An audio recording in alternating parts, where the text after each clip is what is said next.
नमस्कार दोस्तों, मैं योगाचार्य डॉक्टर गोपाल वर्मा आज आपको एक बहुत बेहतरीन योग की क्रिया जिसे हम श्वसन क्रिया कहते हैं से अवगत करवाने जा रहा हूँ। दरअसल बिना श्वास लिए और छोड़े हम योग की कल्पना भी नहीं कर सकते हैं और ये श्वसन क्रिया योग का प्रारंभिक स्वरूप है जहाँ से योग शुरू होता है। जैसे हम बच्चे को छोटा बड़ा पढ़ाते हैं, ऐसे योग में सबसे पहले हम श्वसन क्रिया का अध्ययन करते हैं। लेकिन अफसोस कि आज के योग गुरु, मैं सबको ब्लेम नहीं करूँगा, कुछ ऐसे हैं जो इस क्रिया को ढंग से नहीं बता पा रहे हैं।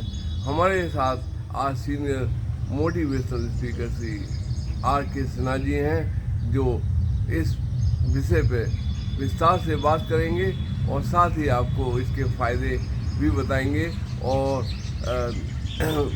भस्त्रिका और सुदर्शन क्रिया की भी चर्चा वो करेंगे। मैं निवेदन करूँगा सिन्हा साहब से कि वो अपनी बात को विराम दें। और इससे पहले कि मैं अपनी वाणी को विराम दूँ, आपसे अनुरोध करता हूँ कि अगर आपको हमारा चैनल अच्छा लगता हो तो आप इसे सब्सक्राइब, लाइक और शेयर अवश्य कर दीजिए। धन्यवाद।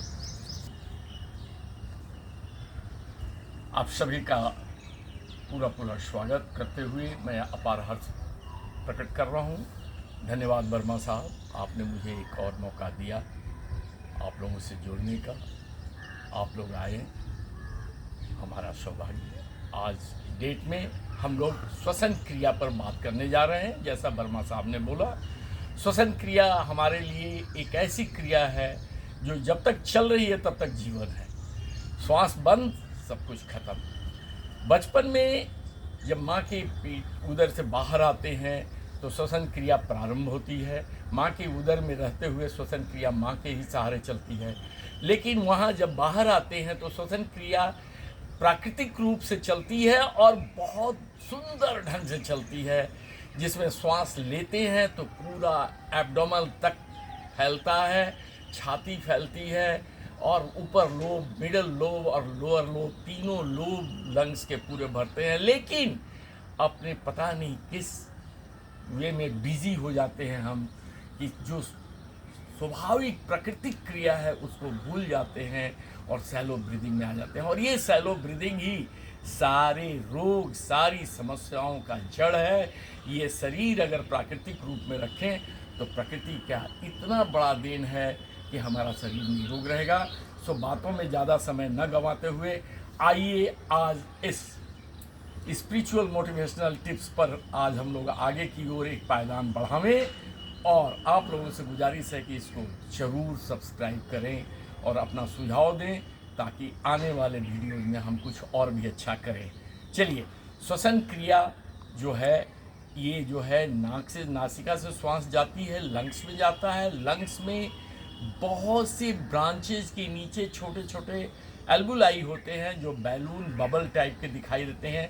वहाँ से डिफ्यूजन एक्शन से ब्लड में जाता है, हवा के अंदर प्रेजेंट ऑक्सीजन, और फिर वो ऑक्सीजन ब्लड प्यूरिफाई करके सारे सेल्स को, जो 63 ट्रिलियन सेल्स हैं हमारे शरीर के अंदर, उनको भोजन पहुंचा करके और फिर कार्बन डाइऑक्साइड के रूप में वापस ब्लड कैपिलरी से एल्बुलाई में आता है और एल्बुलाई से फिर वापस नासिका के द्वारा बाहर निकल जाता है। ये डिफ्यूजन प्रोसेस से होता है। और ये जो है लंग्स में जो श्वास की नली जा रही है, ये जस्ट देखिएगा, अंदाज लगा सकते हैं कि पेड़ की शक्ल में होता है। जैसे पेड़ की टहनियाँ निकलती हैं, उसमें पत्ते हैं, यहाँ पर टहनियों के साथ कुछ बबल्स लगे रहते हैं और वही बबल से डिफ्यूजन की क्रिया, एक इंस्पायरेशन होता है और फिर उधर से वापस आता है तो फिर वहाँ से कार्बन डाइऑक्साइड बाहर निकलता है। सो इसको स्टार्ट करते हैं। सो हमको बच्चों की रूप में वापस आना है, बचपन में जाना है जहाँ की श्वसन एकदम सक्रिय होकर लेना है, जागृत रूप में लेना है। तो यौगिक श्वसन क्रिया की आज जो चर्चा हो रही है, यौगिक श्वसन क्रिया में क्या है, लंग्स को 3 भाग में बांट देते हैं। एक लोअर भाग जो हमारा डायफ्राम के पास है, एक मिडिल भाग और एक ऊपर जो कॉलर बोन के पास से भरते हैं। ये 3 प्रकार की भराव आज हम करेंगे और तीनों प्रकार की क्रियाओं को आपको दिखाएंगे। और तीनों को जब एक साथ शुरू कर देते हैं तो उसका नाम हो जाता है यौगिक श्वसन। सो पहला काम क्या करेंगे, श्वास को गहरा भरेंगे, लेकिन सावधान, गहरा भरने में आवाज़ नहीं निकलेगा। गहरा भरने में हमको डीप ब्रीदिंग का मतलब होता है पूरी पूरी श्वास लेना, न कि जबरदस्ती करना। ये नहीं करना है, ये नहीं करना है। एक्सहेलिंग में भी आवाज़ नहीं, इनहेलिंग में भी आवाज़ नहीं। कहीं कोई श्वास लेने में छाती उतान न हो, छाती को नीचे न लाना है श्वास छोड़ने में। हमको केवल नॉर्मल प्रैक्टिस में जाना है, और नॉर्मल प्रैक्टिस में गहराई तक जाना है। जैसे बच्चा अपनी स्वाभाविक क्रिया करता है वैसे ही हम करेंगे। चलिए आज स्टार्ट करते हैं। श्वास, गहरी श्वास लें। ये श्वास जब भरा लंग्स में, तो लंग्स के नीचे जो डायफ्राम है वो नीचे की ओर दबा, लीवर के ऊपर प्रेशर डाला, और लीवर पर जब प्रेशर आया तो पूरा पेट फूलता हुआ महसूस किया, नाभि उसमें लगा कि फूल रहा है। ये जब होगा तो पूरी लंग्स एक तरह से हवा से भरती है। और अब जब मैं छोड़ता हूँ, ये देखिए पेट अंदर जा रहा है। श्वास को पेट से कोई लेना देना नहीं है, ये केवल डायफ्राम है जो लंग्स और पेट को सेपरेट कर रहा है। ये ऊपर और नीचे हो रहा है, इसके चलते पेट फूल रहा और इसी के चलते पेट पचक रहा है। ये डायफ्राम का एक्शन है, और डायफ्राम जितना ज़्यादा फ्लेक्सिबल होगा उतना ज़्यादा लंग्स एक्सपैंड करेगा और कॉन्ट्रैक्ट करेगा। हमको लंग्स को पूरी तरह भरना है ताकि पूरा पूरा ऑक्सीजन अंदर जाए, और जब कार्बन डाइऑक्साइड वापस आवे तो लंग्स को पूरा पूरा कॉन्ट्रैक्ट करके, स्क्यूज करके कार्बन डाइऑक्साइड को बाहर निकालना है। दिस इज द क्रिया। और इसको 3 पार्ट में सुविधा अनुसार करते हैं, लेकिन तीनों पार्ट को एक साथ करते हैं। जैसे फिर से देखिए, हवा लेंगे, एक हाथ पेट पर रखिए, ज्ञान मुद्रा बनाए रखिए। पेट पर इसलिए कि से इसको देखिए कि निकल रहा है, पेट फूला,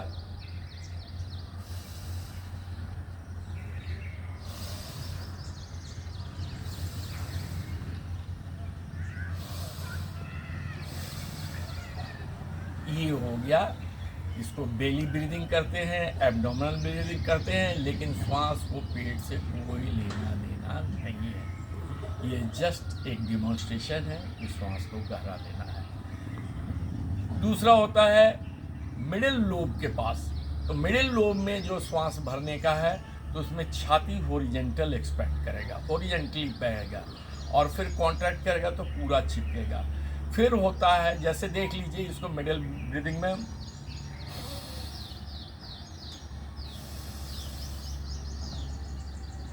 ये छाती देखिए,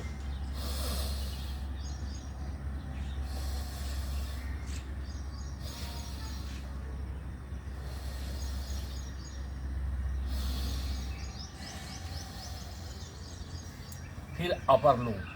अपर लोब में कॉलर बोन के पास आपको दिखाई देगा कंधे पीछे जाते हुए, फिर कॉन्ट्रैक्ट करते हुए, फिर पीछे जाते हुए, फिर कॉन्ट्रैक्ट करते हुए। देखें,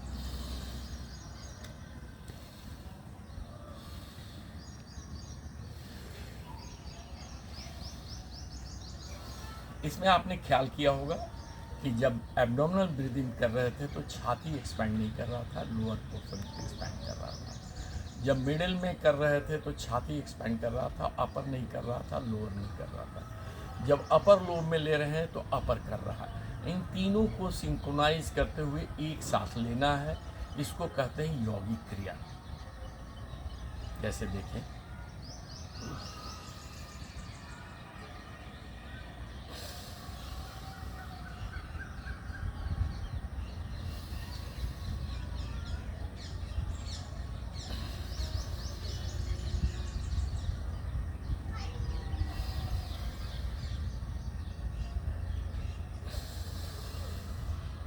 यहाँ श्वास लिए, यहाँ भरा, उसके बाद थोड़ी सी और मेहनत किए, यहाँ पर भरे, फिर तीसरी बार थोड़ा और मेहनत करके इसको भरे। लेकिन भरते समय नीचे से शुरू करेंगे, और खाली करते समय ऊपर से, पहले ऊपर खाली होगा, फिर मिडिल खाली होगा, फिर लोअर खाली होगा।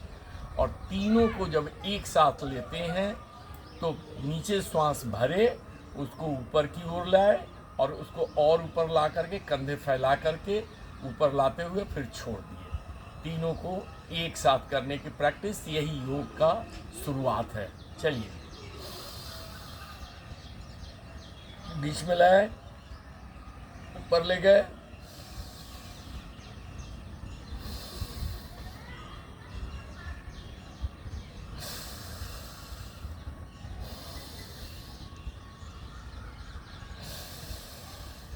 ये है यौगिक श्वसन। अब आइए इसमें भस्त्रिका करते हैं, जो कि भस्त्रिका में एब्डोमेन ब्रीदिंग शामिल होता है।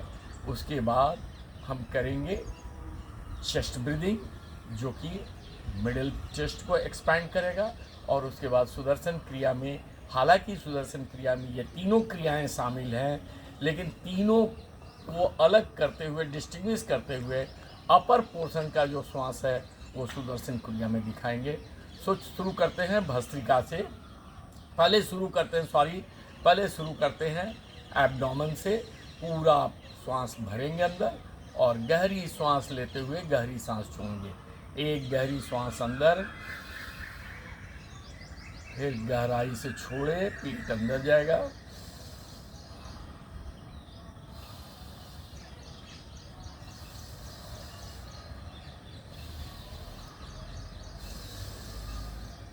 साधारणतया बच्चा यही श्वास लेता है और हमको उठते फिरते चलते बोलते यही श्वास की आदत डालना है। इस श्वासन को करेंगे तो हमको पूरी ऑक्सीजन मिल जाता है और हमारे पूरे समस्त शरीर के सेल को भोजन मिल जाता है और वो सुखी होते हैं तो हमारा शरीर भी सुखी होता है। वो तंदुरुस्त रहेंगे, मेरा शरीर भी तंदुरुस्त रहेगा।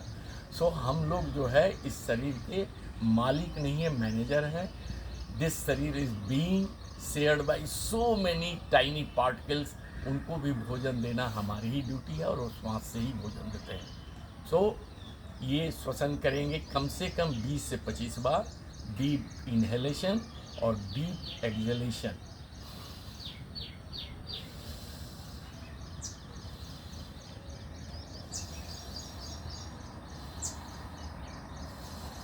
चेहरे पर हमेशा मुस्कुराहट बनी रहे।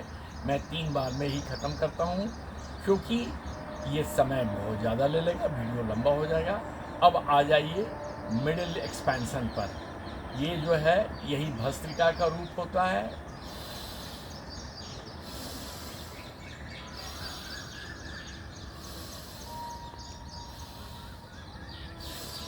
सो इसका डिटेलिंग करते हुए मैं 10-10 बार का 3 रेट में करूँगा भस्त्रिका को।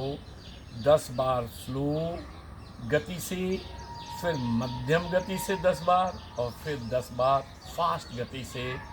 और जब मैं उसको आरोही क्रम में लाऊंगा तो फिर मीडियम क्रम में आऊँगा, फिर स्लो क्रम में आऊँगा। सो स्टार्ट करते हैं भस्त्रिका का। छाती देखिए एक्सपैंड किया, कॉन्ट्रैक्ट किया। इसी को 10 बार करेंगे स्लो, 10 बार मीडियम, 10 बार फास्ट।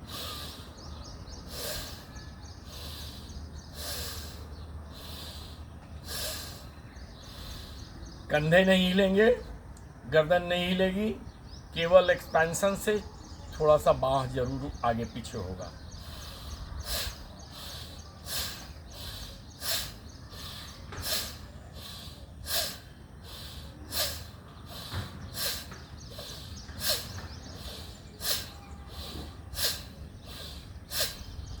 मध्यम गति,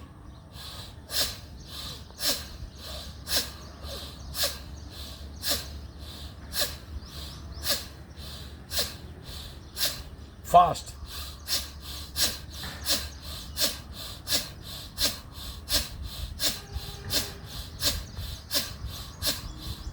मध्यम,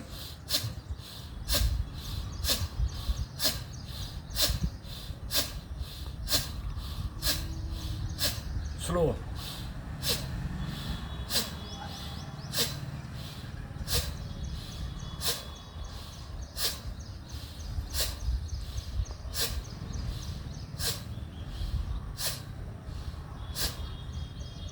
एक चीज़ इसमें करना है, इनहेलेशन से एक्सहेलेशन जो है वो 50% ही टाइम लेगा। इनहेलेशन जितना में लेंगे छाती एक्सपेंड करेगा, इनहेल करेंगे उसके 50% टाइम है। अब आ जाएं हम अगली क्रिया पर, जो सुदर्शन क्रिया के नाम से श्री श्री रविशंकर जी बताते हैं, और उसी का एक पोर्शन लेकर के मैं आपको दिखा रहा हूँ। वो भी जो है स्लो रेट से करेंगे, फिर मध्यम से करेंगे और फिर फास्ट करेंगे। हमेशा के लिए इसको रखिए, ये तीनों ब्रीदिंग को कंबाइन कीजिए।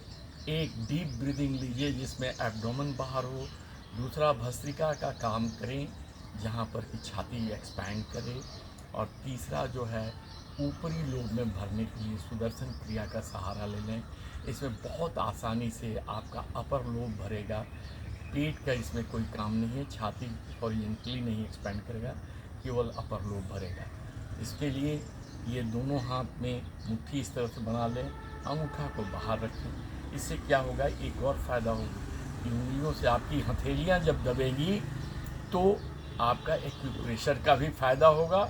तो आइए शुरू करते हैं। इसमें एक झटके से हाथ ऊपर ले जाएंगे, अपर लोब पूरा खुलेगा, उसमें श्वास अंदर आएगा, फिर झटके से हाथ नीचे लाएंगे तो पूरा श्वास एक बार में बाहर हो जाएगा। 10 बार करेंगे स्लो, 10 बार मीडियम, 10 बार फास्ट।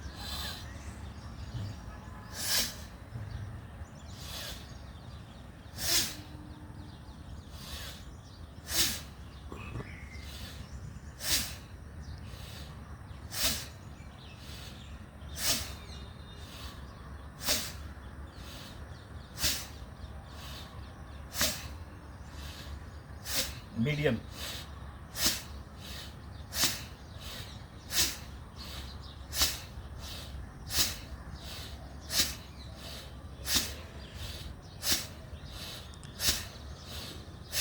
फास्ट,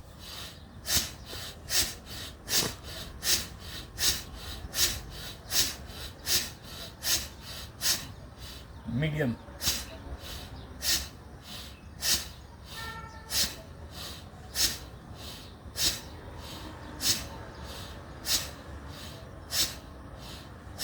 स्लो,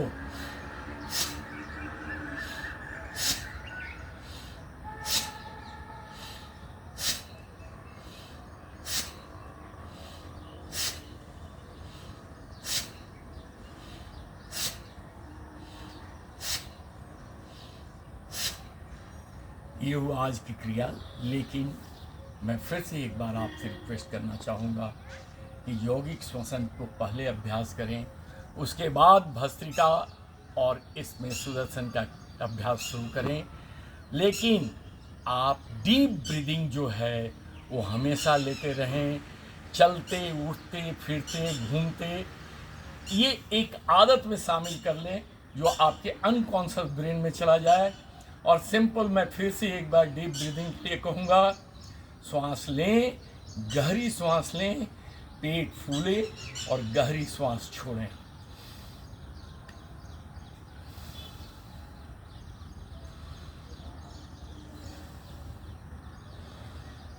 इसी क्रिया को करते हुए आप अपने डेली लाइफ में शामिल कर लें। आप हमेशा स्वस्थ रहें, निरोग रहें। हम लोग का उद्देश्य यही है कि हमारा मैसेज आप तक पहुँचे और आप इसे फॉलो करते हुए अपने स्वास्थ्य के ऊपर ध्यान रखें और हमेशा निरोगी बने रहें। धन्यवाद, और आप हमेशा स्वस्थ रहें। कुशल मंगल।